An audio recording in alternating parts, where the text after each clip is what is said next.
Nosso projeto tem como função medir e comparar o impacto que alguns dos poluentes mais comuns têm na quantidade de oxigênio dissolvido nos corpos d'água. O primeiro passo foi selecionar um biomonitor compatível com o nosso projeto. Precisávamos de um organismo aquático que interagisse com o oxigênio e que fosse bastante resistente a contaminações no ambiente. Medindo outros critérios, optamos pelas elódias, nome científico Egeria densia.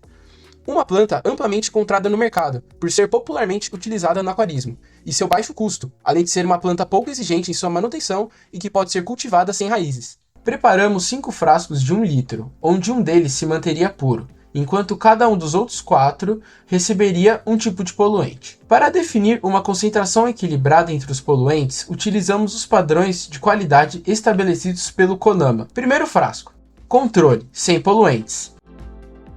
Segundo frasco, cobre, 0,3 gramas. Terceiro frasco, NPK, 0,4 gramas. Quarto frasco, gasolina, 25 ml.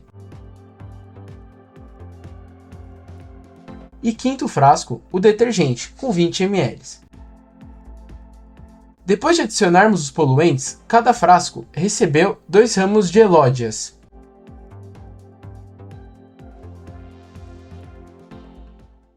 Uma vez por semana, durante 3 semanas, acompanhamos as mudanças visuais dos frascos. O líquido de cada frasco teve mudanças apenas na primeira semana, que se manteve até o final do projeto. Para medirmos a quantidade de oxigênio dissolvido em cada frasco, optamos por um método químico, o método de Winkler. Para realizarmos esse método, precisamos dos seguintes reagentes: solução de sulfato de manganês monohidratado, solução de iodeto alcalino de potássio, ácido sulfúrico, solução de amido e tiosulfato de sódio. Antes de partirmos para a análise dos nossos frascos, é necessário padronizarmos o tiosulfato de sódio, para garantirmos os valores corretos no cálculo final. Preparamos uma amostra de iodato de potássio. Essa amostra atinge uma coloração que pode ir de um amarelo até um vermelho escuro, dependendo da concentração dos reagentes. Titulamos com tiosulfato de sódio até a amostra ficar com uma cor amarela palha. Então, aplicamos o amido como indicador e continuamos a titular até a amostra ficar incolor. É importante anotar a quantidade de tiosulfato utilizado durante todo esse processo.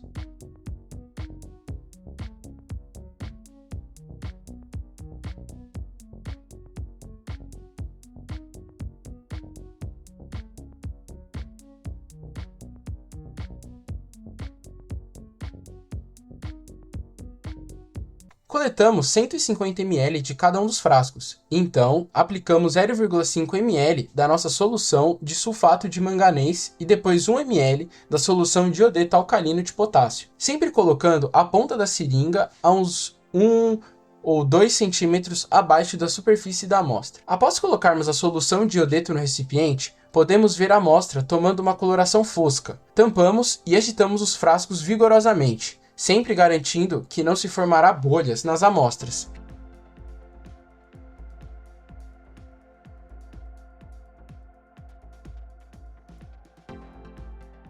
Não demora muito para se formar um precipitado mais denso que a água e, por consequência, se concentrar no fundo do recipiente. Observação: o precipitado no detergente ficou em suspensão, muito provavelmente por causa do aumento de densidade do líquido causado pelo detergente. O cobre não formou precipitado, provavelmente por uma oxirredução gerada pelo cobre. Antes de começarmos a titular nossas amostras, aplicamos ácido sulfúrico e agitamos para que o precipitado se dissolva completamente.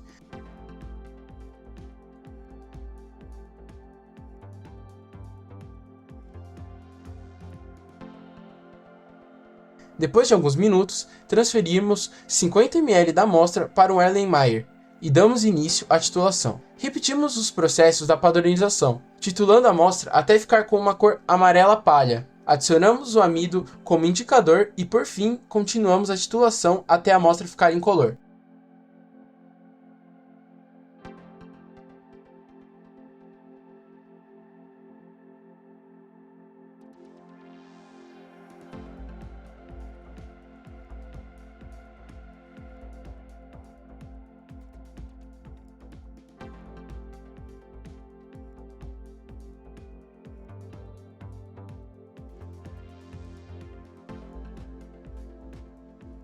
Fazendo a titulação dos 5 frascos, chegamos aos seguintes resultados de gasto de tiosulfato.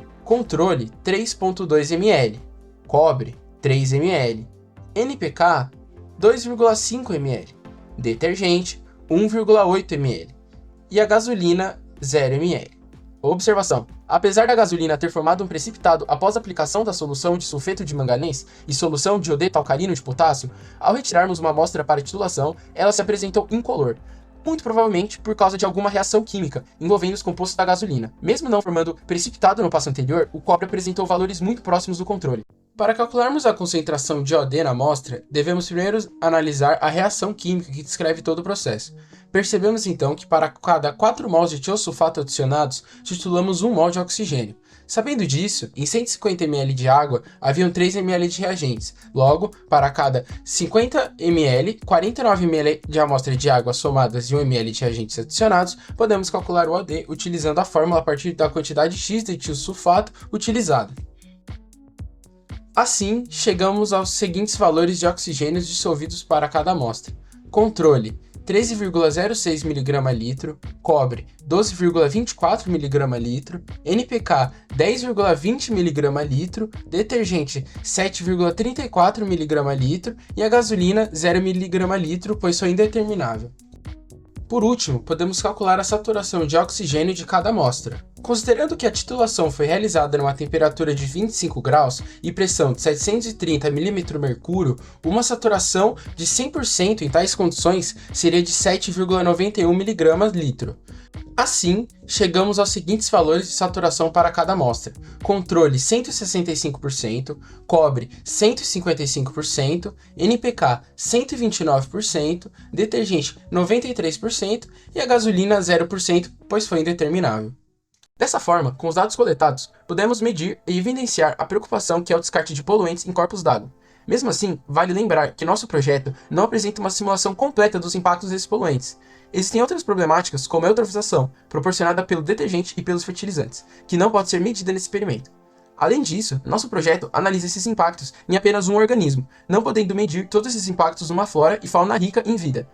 Mas, de certa forma, alcançamos um resultado bastante satisfatório para o projeto.